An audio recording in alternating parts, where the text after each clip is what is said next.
Hello friends, welcome back to my YouTube channel Shikshan digital studio. मध्यकालीन भारतीय इतिहास के अंतर्गत हम अध्ययन कर रहे हैं मुगल काल का। इसी क्रम में अपने पिछले वीडियो में हमने बात करी थी जहांगीर के शासन पर नूरजहां के प्रभाव की। आज के इस वीडियो में हम बात करेंगे शाहजहां के विषय में तथा देखेंगे कि शाहजहां ने कब से लेकर कब तक मुगल वंश की सत्ता संभाली।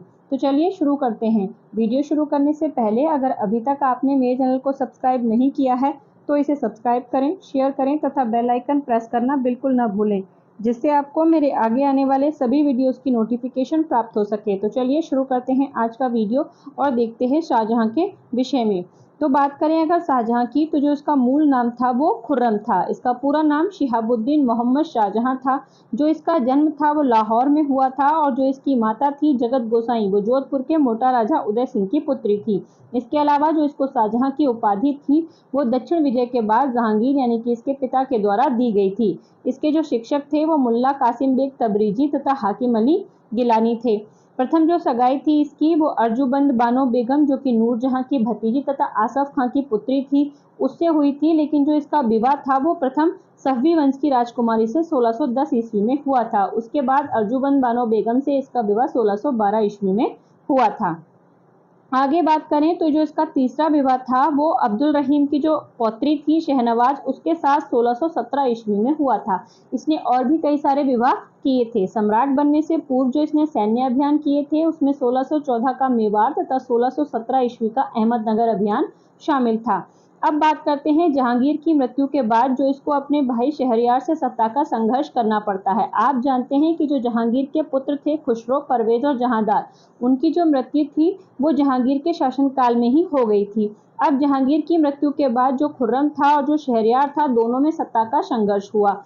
शाहजहां था वो पहला मुगल शासक था जिसे उत्तराधिकार का युद्ध करना पड़ा। इससे पहले किसी को भी उत्तराधिकार के लिए युद्ध नहीं करना पड़ा था। जबकि वास्तविक जो उत्तराधिकारी था वो खुर्रम ही था, लेकिन फिर भी उसे शहरयार के साथ उत्तराधिकार का युद्ध करना पड़ा। होता क्या है कि जो नूरजहां थी वो शहरयार को शासक बनाना चाहती थी, क्योंकि वो उसका दामाद था, क्योंकि उसने अपने पहले पति से जो उत्पन्न पुत्री थी लाडली बेगम, उसका विवाह शहरयार से कराया था। तो वो चाहती थी कि शहरयार बादशाह बने। जबकि जो आसफ खान नूरजहां का भाई था वो चाहता था कि खुर्रम शासक बने, क्योंकि जो खुर्रम था वो आसफ खां का दामाद था। तो नूरजहां ने शहरयार को लाहौर में बादशाह घोषित कर दिया। जब जहांगीर की मृत्यु हो जाती है उसके बाद नूरजहां लाहौर में शहरयार को बादशाह घोषित कर देती है। जबकि जो आसफ खां था वो आगरा के दरबार में दरबारियों के साथ मिलकर खुर्रम के लौटने तक, जिस समय जहांगीर की मृत्यु होती है खुर्रम दिल्ली और आगरा के आसपास नहीं था, तो खुर्रम के लौटने तक आसफ खान ने दरबारियों के साथ मिलकर जो खुसरो का पुत्र था, यानी कि खुर्रम का जो बड़ा भाई था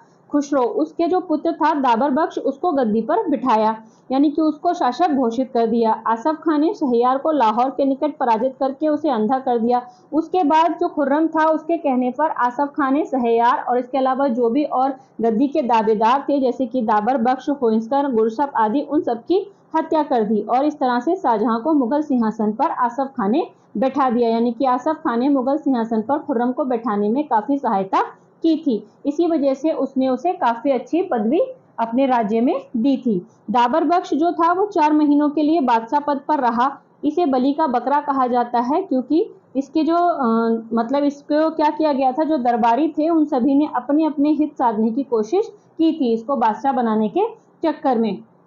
आगे देखते हैं बाद में नूरजहां का क्या होता है। तो जो नूरजहां थी उसको 2 लाख पेंशन प्रदान करके शांति से जीवन व्यतीत करने की सुविधा प्रदान की गई और उसने अपना शेष जीवन लाहौर में ही व्यतीत किया। अब बात करते हैं शाहजहां के शासक बनने के उपरांत शाहजहां के समय में होने वाले विद्रोहों के विषय में। तो शाहजहां के समय जो विद्रोह हुए उसमें सबसे पहला विद्रोह था खाने जहां लोदी का विद्रोह, जो कि 1628 से लेकर 31 ईस्वी के मध्य हुआ। ये उसके जो कार्यकाल था उसका प्रथम विद्रोह था।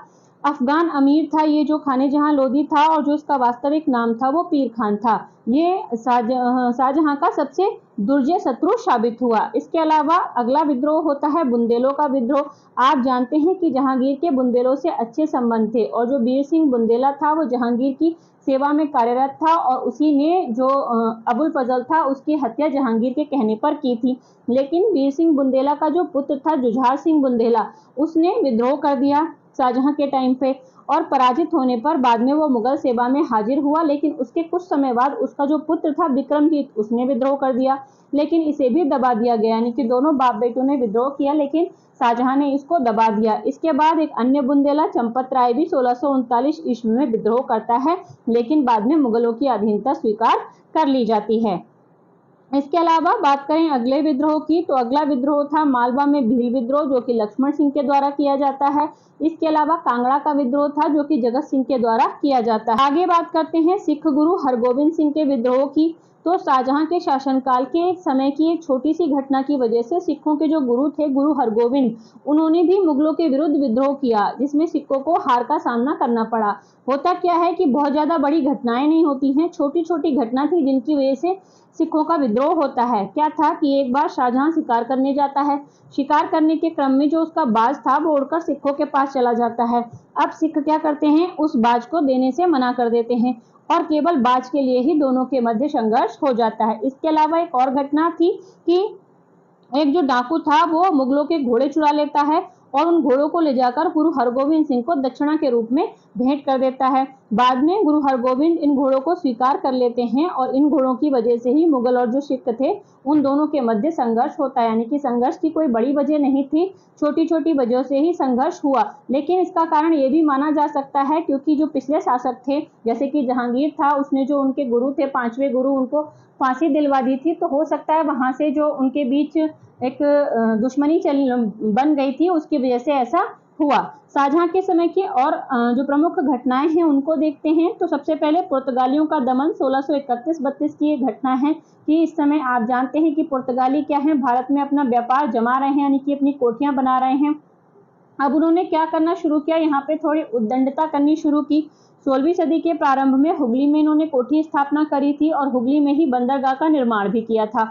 नमक के व्यापार पर इनका एकाधिकार था और इसके बदले में ये राजकोष में प्रतिवर्ष 10,000 टन का जमा करते थे। अब बाद में क्या किया, पुर्तगालियों ने मुमताज, जो शाहजहां की सबसे पसंदीदा बेगम थी, उसकी 2 दासियों का अपहरण कर लिया।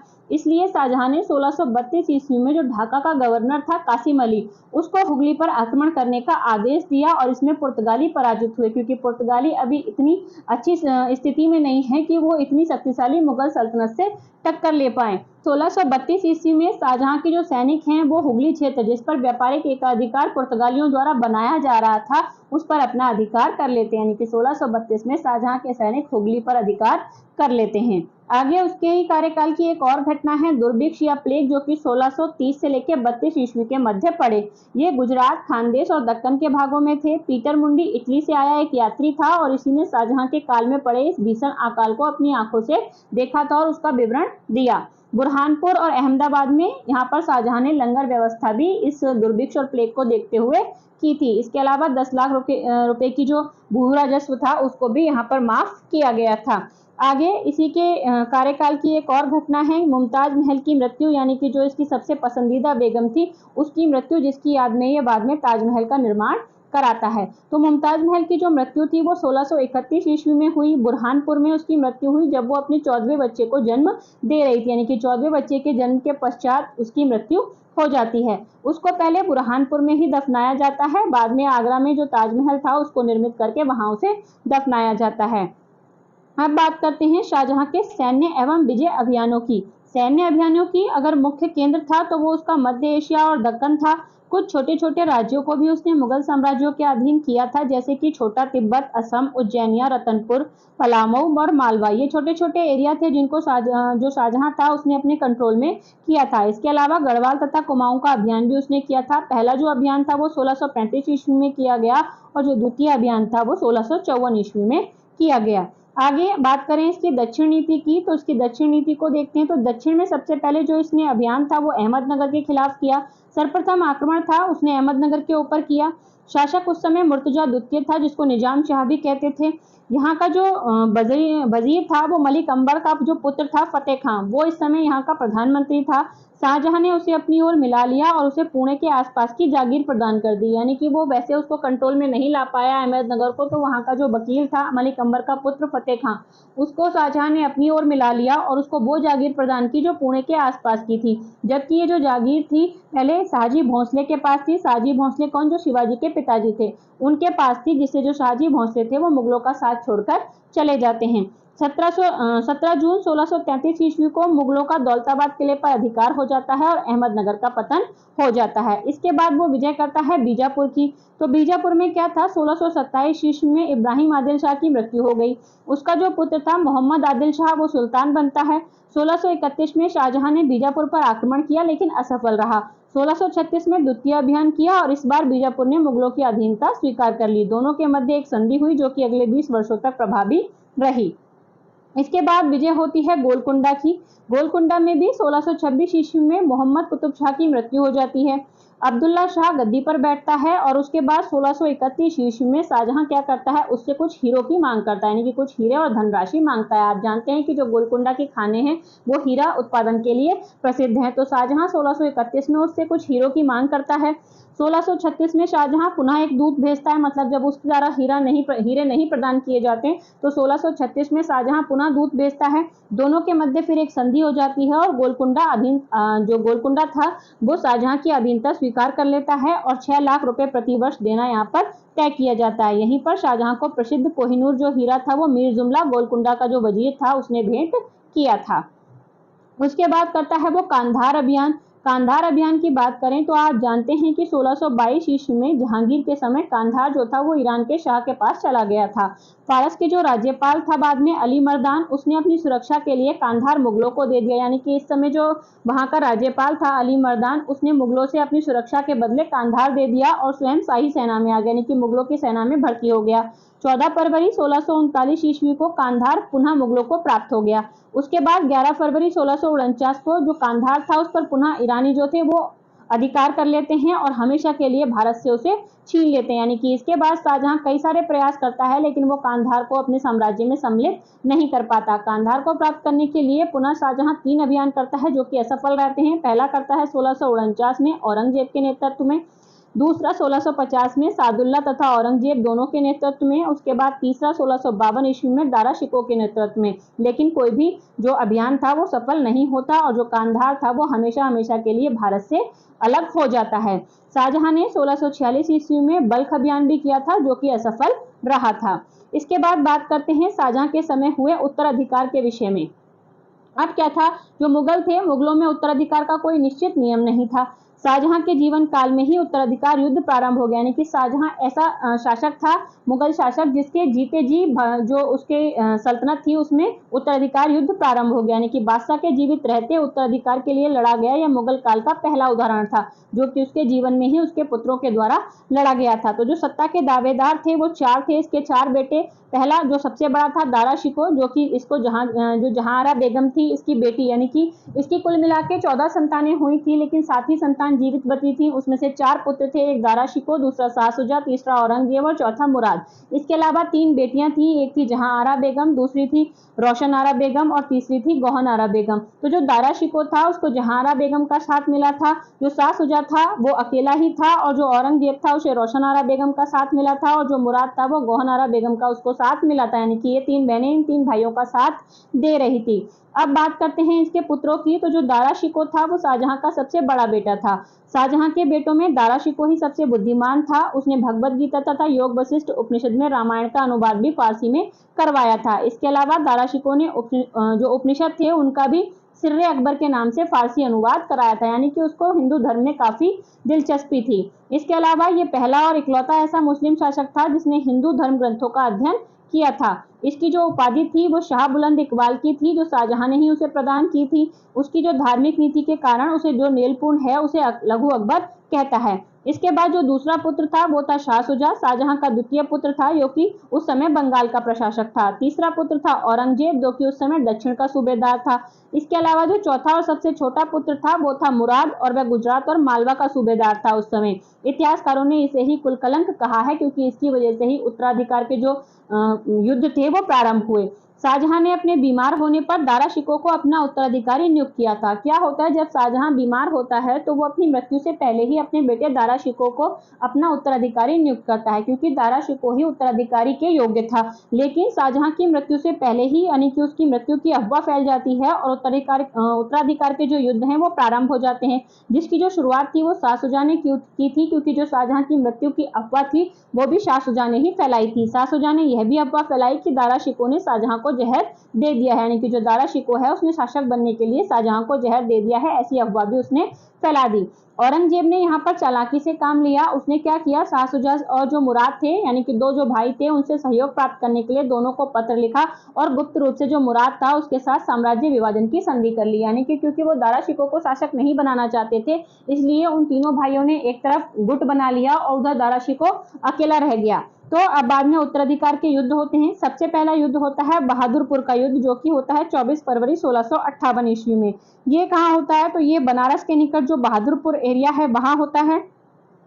और ये किस किस के मध्य होता है, तो ये शाही सेना यानी कि दारा शिकोह जिसको जो शाहजहां था उसने अपना उत्तराधिकारी नियुक्त किया था उसके मध्य और शाह शुजा के मध्य होता है।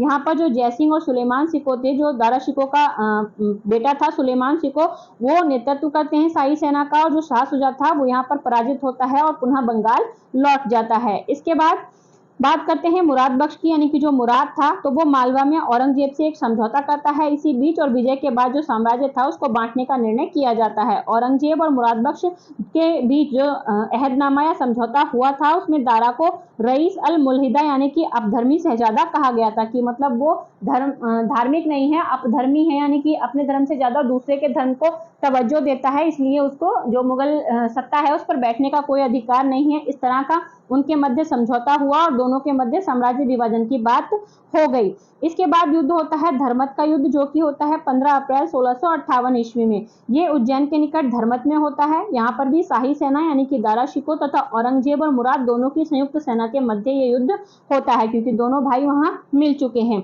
शाही नेतृत्व तो इस समय जसवंत सिंह और कासिम खां कर रहे थे। यहाँ पर शाही सेना पराजित होती है, यानी कि जो औरंगजेब और मुराद की संयुक्त सेना थी उसमें दारा शिकोह यानी कि जो शाही सेना थी वो पराजित हो जाती है। औरंगजेब ने इसी विजय के उपलक्ष्य में फतेहाबाद नगर की स्थापना कराई थी। इसके बाद युद्ध होता है सामूगढ़ का युद्ध, जो कि होता है 29 मई 1658 ईस्वी में। इस युद्ध में क्या होता है, ये युद्ध आगरा के पास जो धर्मत नामक स्थान है वहां पर होता है, और इसमें दारा शिकोह और औरंगजेब तथा मुराद की संयुक्त सेना के मध्य ये युद्ध होता है, और इसमें भी दारा शिकोह पराजित हो जाता है, क्योंकि जो उनकी संयुक्त सेना थी वो पुनः इसमें जीत जाती है। उसके बाद युद्ध होता है खजुआ का युद्ध, जो कि औरंगजेब तथा दारा शिकोह के मध्य होता है। इलाहाबाद के पास खजुआ नामक स्थान पर होता है, और इसमें भी दारा शिकोह पराजित हो जाता है।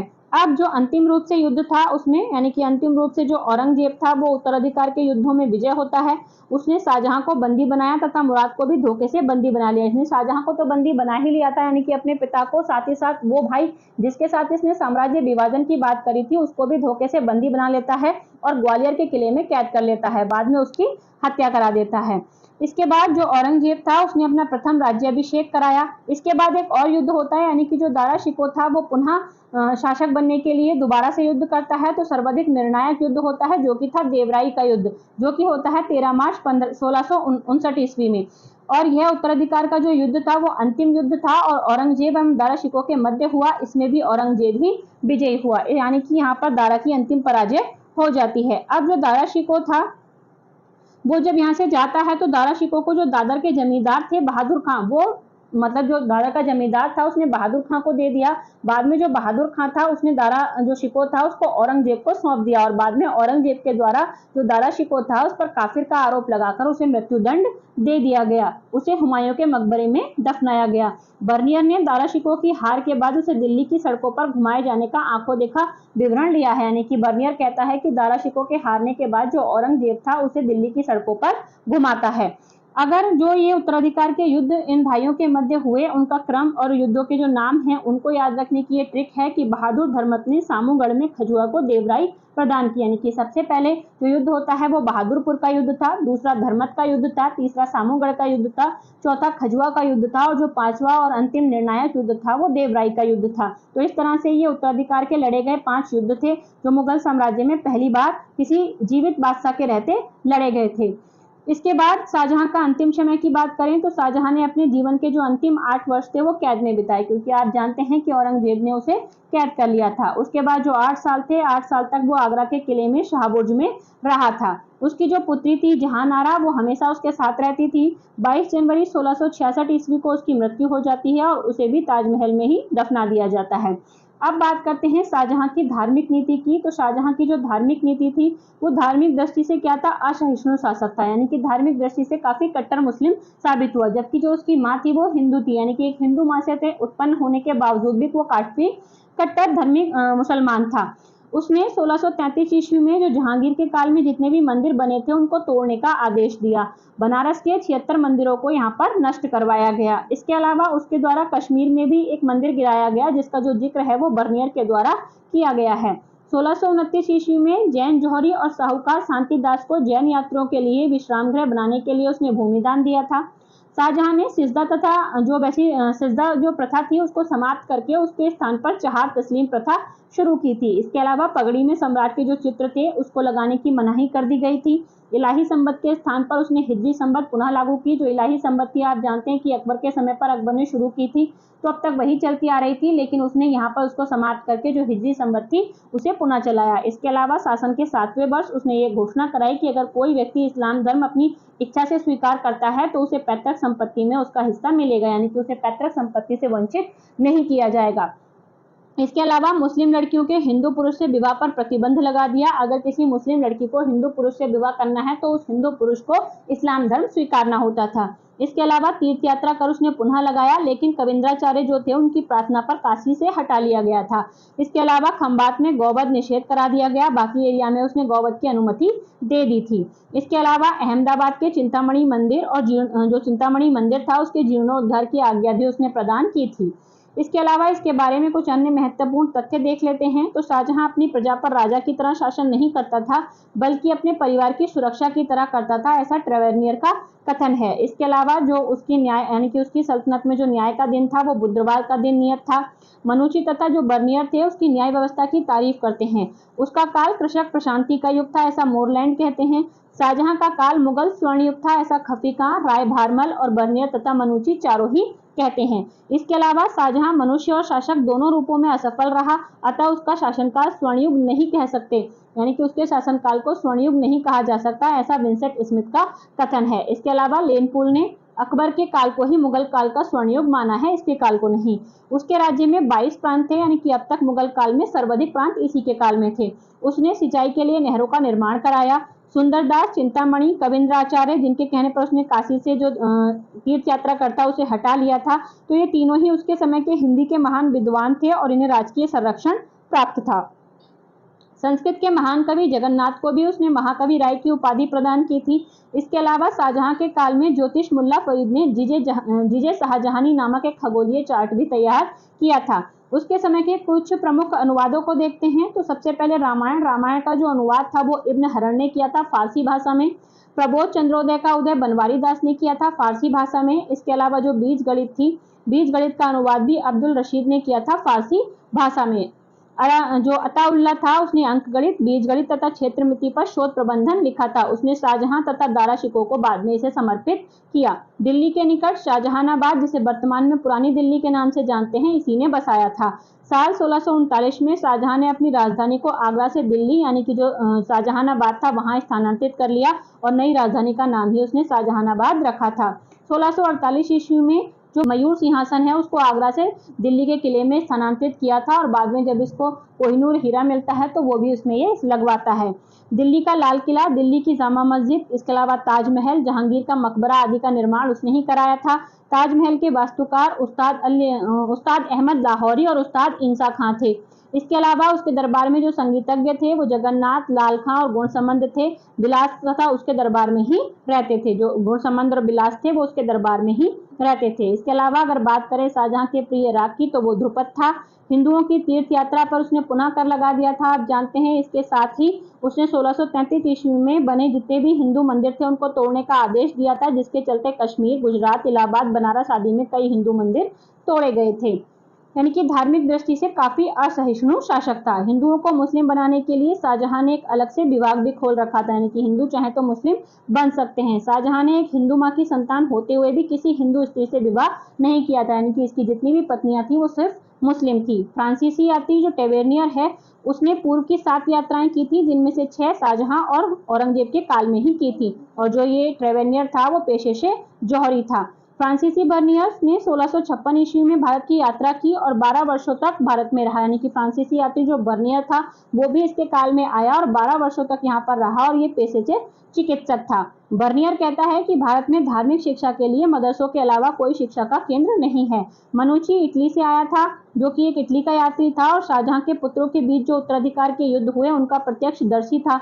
यह दारा शिकोह की सेना में तोपची भी रहा था और बाद में जयसिंह की सेवा में चला गया था, और यह 1665 ईस्वी में जो पुरंदर की संधि हुई थी जयसिंह और शिवाजी के मध्य, उसमें भी ये सम्मिलित था। इसके अलावा मांडेस्लो भी 1638 ईस्वी में शाहजहां के समय भारत की यात्रा पर जर्मनी का यात्री था। मुगल काल में शाहजहां के समय ही सर्वाधिक किसान विद्रोह हुए थे। इसी के समय 22 उपनिषदों का फारसी भाषा में अनुवाद किया गया, जो कि इसके पुत्र दारा शिकोह ने कराया था। शाहजहां ने कोहिनूर जड़ित तख्ते ताउश यानी कि मयूर सिंहासन का भी निर्माण कराया था, और जो इसके प्रमुख कलाकार थे जिन्होंने सिंहासन को बनाया था वो बेबादल खां थे। इसके अलावा शाहजहां के काल की व्यवस्थित जो जानकारी है वो हमें पातशाहनामा से प्राप्त होती है। इस नाम से 3 पुस्तकें लिखी गई जो कि शाहजहां के काल में अलग अलग समय की जानकारी देती हैं। जो पहली है पातशाहनामा वो अमीर कज़विनी ने लिखी थी, जो शाहजहां के प्रथम 10 वर्षों का विवरण देती है। इसके बाद पातशाहनामा दूसरी है जो अब्दुल हमीद लाहौरी ने लिखी थी, और ये शाहजहां के द्वितीय 10 वर्ष का विवरण देती है, यानी कि बाद के 10 वर्षों का विवरण देती है। इसके अलावा एक और है पातशाहनामा जो कि मोहम्मद बारिश ने लिखी थी, जो शाहजहां के तृतीय 10 वर्षों का विवरण देती है। शाहजहां के काल को स्थापत्य कला का स्वर्णयुग कहा जाता है, यानी कि इसने काफी जो स्थापत्य की बिल्डिंगें थी वो बनवाई थी। शाहजहां के समय जो प्रमुख चित्रकार उसके दरबार में रहते थे वे थे मोहम्मद फकीर और मीर हासिम। इसके बाद जो औरंगजेब था वो उत्तराधिकार के युद्ध में सफल होकर मुगल वंश का शासक बनता है, यानी कि जब शाहजहां की मृत्यु हो जाती है, वैसे तो वो शाहजहां की मृत्यु से पहले ही यानी कि 8 वर्ष पहले ही शासक बन जाता है, क्योंकि 8 वर्ष तक जो शाहजहां था वो इसकी कैद में रहता है, यानी कि ये अपने पिता के सामने ही मुगल वंश का शासक बन जाता है। तो इसके बाद औरंगजेब शासक बनता है। अगले वीडियो में हम बात करेंगे औरंगजेब की। अगर आप इसी तरह डिटेल में मेरे साथ हिस्ट्री पढ़ना चाहते हैं तो बने रहिए मेरे साथ। Thank you for watching.